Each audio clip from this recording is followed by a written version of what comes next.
Satu, dua, tiga. Teman-teman, hari ini saya mau ngomongin seputar dengan review salah satu gejala COVID 2022, yang dimana katanya ada varian baru. Dan bisa saja saya saat ini tuh terpapar oleh COVID yang disebut dengan varian baru. Karena pada waktu dites atau di swab hasilnya ya reaktif positif. Nah, rasanya bagaimana sih? Terus untuk semasa isolasi apa yang saya kerjakan? Terus awal gejalanya itu seperti apa, sakitnya seperti apa, mungkin kita akan bahas di sini ya.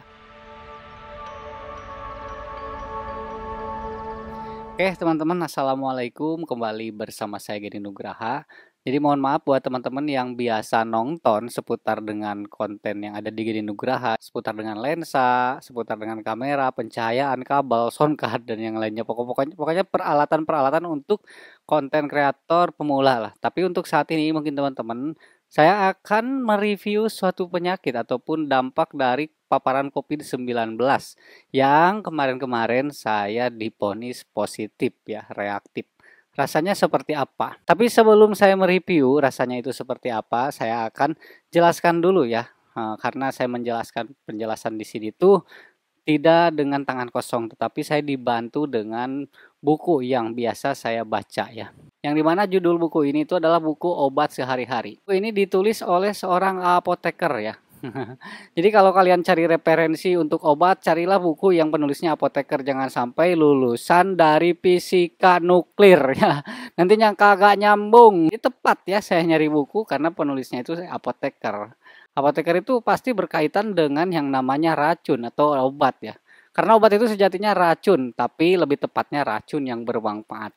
Oke, kenapa saya bawa buku ini? Berhubung di COVID-19 itu kan ada kaitannya dengan yang namanya demam. Nah, di buku ini ada penjelasan demam itu sendiri. Ini banyak sekali ya daftar isi dalam buku ini tuh ya, salah satunya ada obat demam, sampai obat pilek, batuk pilek, PPA, obat batuk, mah, diare, perut kembung, sembelit, dan teman-teman, di sini tidak ada yang menjelaskan obat virus. Karena memang virus itu tidak ada obatnya. Tapi saya cukup kaget teman-teman dengan daftar isi ini ada keterangan obat awet sehat. Nah, di sini ini ada kaitannya ya dengan virus COVID-19. Saat ini yang akan saya review ya.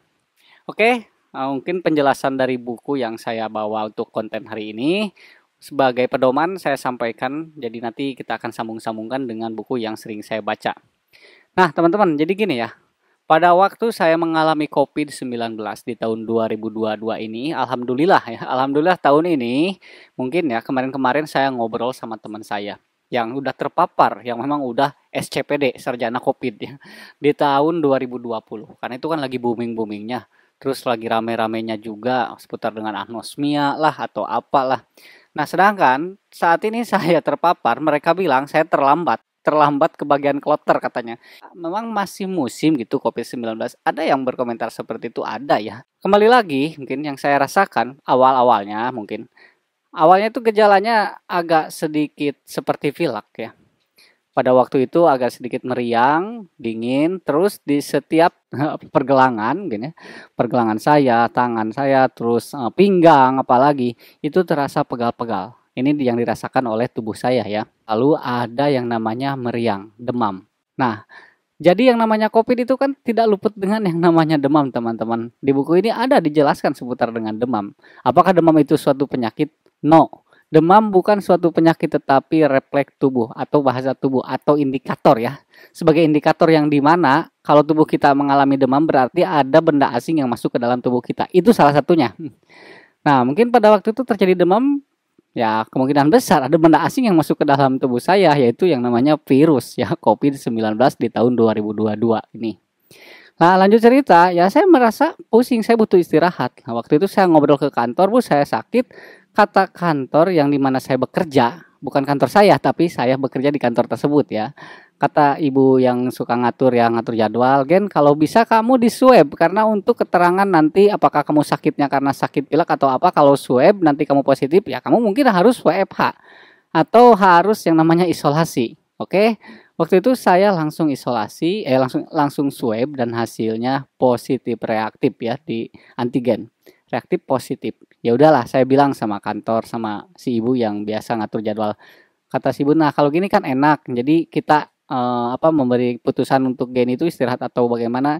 Ya udah disuruh saya untuk isi absen WFH. Mungkin teman-teman ya yang sekarang nonton tahulah kalau absen WFH itu di mana. Jadi kerja di rumah seperti itu ya. Ya, tapi saya tidak bekerja, memang saya harus beristirahat ya di rumah. Setelah itu teman-teman, saya istirahat isolasi. Setelah istirahat, nah lalu alamat yang saya sertakan pada waktu di swab itu alamat yang dimana dulu saya masih muda teman-teman. Yang alamatnya itu masih di alamat beda RW. Kalau sekarang RW-nya RW 12 mungkin ya. Pada waktu itu saya bertempat tinggal di RW 11. Karena saya memberikan alamat itu ya, lalu ada dari pihak puskesmas datang ke rumah adik saya. Kebetulan rumah yang dulu saya masih bujang itu sudah ditempati sama adik saya ya, yang sekarang menempati. Nge-WA, "Gini ini ada dari pihak puskesmas." Lalu saya nanya, "Ngapain mau ke sana, Dek?" Katanya untuk ngedata. Ngedata apa? Kerjanya di mana katanya, terus ininya di mana, suka kemana aja dan yang lainnya ya. Lalu saya tanyakan sama adik saya, "Dek, apakah dari pihak puskesmas ngasih obat?" Katanya nggak ada. Nah, teman-teman, saya akan sedikit mengkritik ya terkait dengan pendataan yang ada di negara kita, di negara ini ya. Mungkin dari tahun 2020, 2021, 2022 selalu kita dengar paparan COVID-19 untuk saat ini makin makin banyak, makin inilah.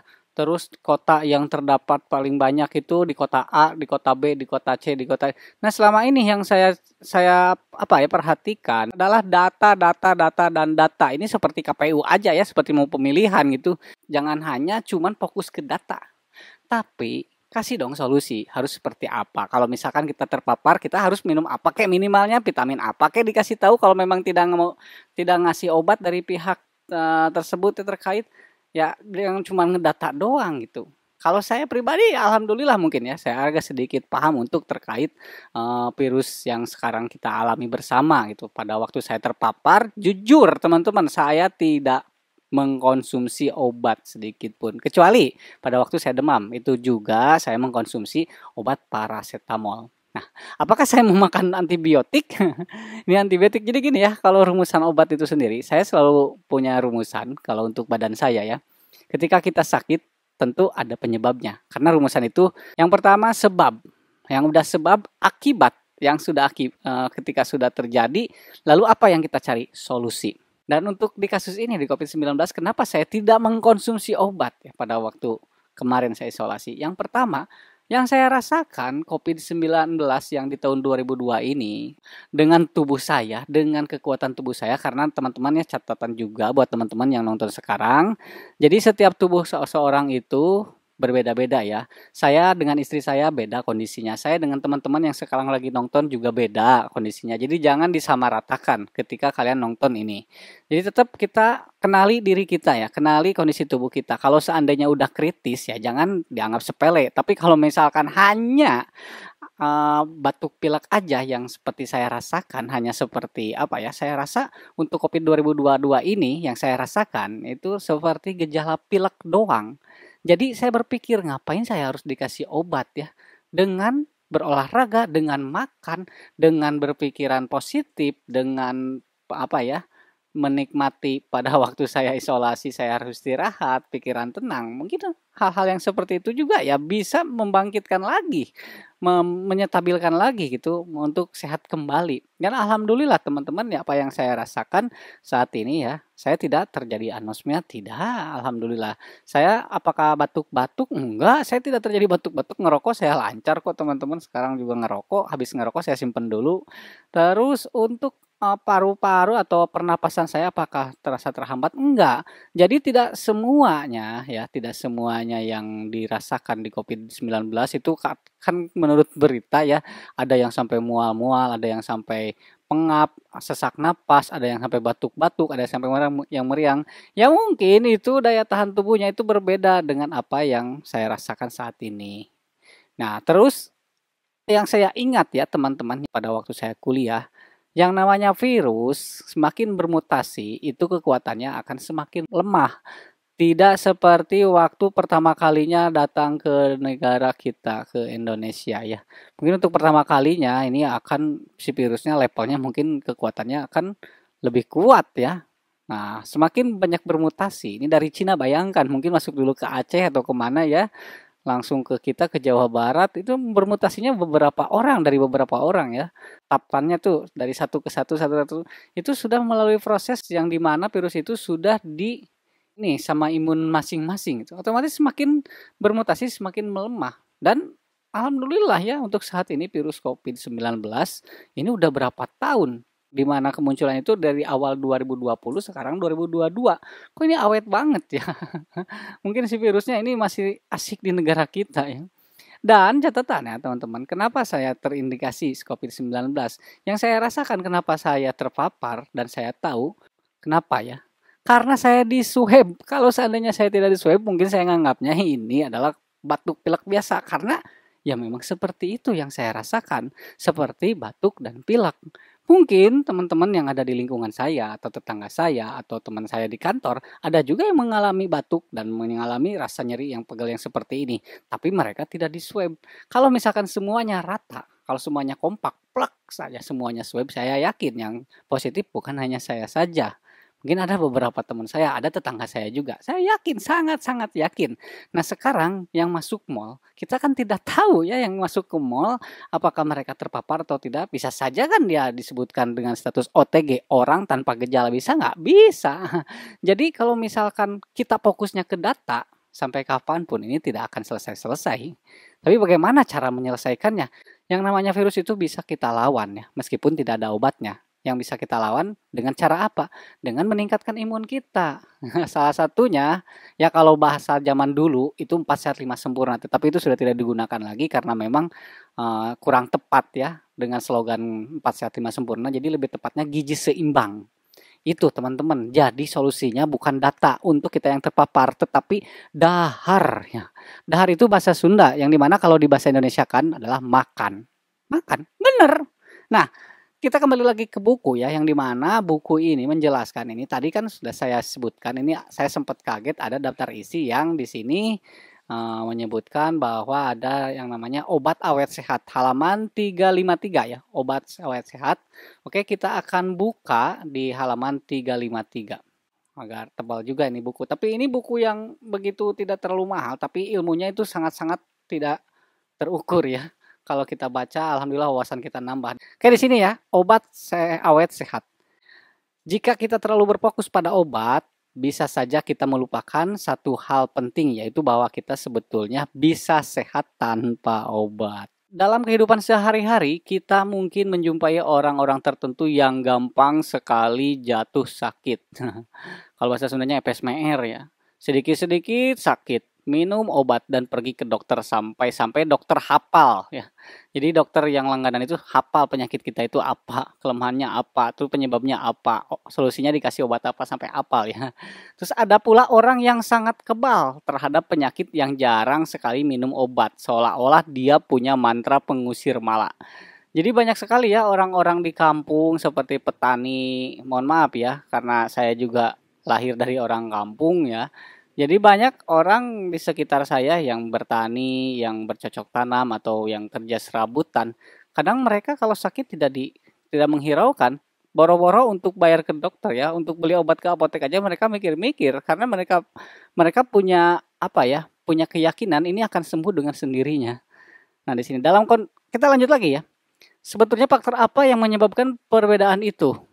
Nah, dalam kondisi sehat, badan kita sebetulnya sudah dilengkapi dengan sistem pertahanan yang melindungi tubuh dari penyakit. Itu, teman-teman. Jadi ini kalau saya bacakan, mungkin ini durasinya akan beberapa menit ya di konten yang saya bahas hari ini. Jadi, yang namanya virus itu tidak ada obatnya, tetapi bisa kita cegah. Bisa kita hadang dengan imun kita, dengan pertahanan tubuh kita, yang dimana di dalam tubuh kita itu terdapat pertahanan ya. Jadi ini tentara-tentaranya ya. Kalau misalkan kita latih tentaranya ini menghadapi virus, ya mungkin virus itu tidak akan terlalu fatal menyerang tubuh kita. Tapi kalau misalkan kita terlalu tidak yakin dengan apa yang di dalam tubuh kita, ada yang di imun kita, ya otomatis jangan salahkan kalau tubuh kita itu selalu ngedrop terus ya. Ya udahlah, segitu aja konten yang saya paparkan untuk mereview COVID-19 yang saya rasakan di tahun 2022 ini ya. Buat teman-teman yang mungkin menyimak dari tadi sampai saat ini, jangan disamaratakan dengan dengan kondisi tubuh teman-teman, karena kondisi tubuh saya itu beda ya dengan kondisi teman-teman yang saat ini sedang nonton. Tapi kuncinya kita tetap berpositif thinking, jangan terlalu paranoid, tetap jaga kesehatan terutama untuk makan, mengkonsumsi makanan-makanan yang bergizi agar terdapat gizi yang seimbang yang dibutuhkan oleh tubuh kita. Dan insya Allah ya virus itu bisa kita lawan dengan diri kita sendiri. Kalau rame, komentar di kolom komentar biar saya semangat lagi untuk bahas seputar dengan profesi saya. Biar tidak mubah saya kuliah 5 tahun. Terima kasih. Mohon maaf jika ada salah kata. Saya pamit undur. Geni Nugraha. Assalamualaikum warahmatullahi wabarakatuh.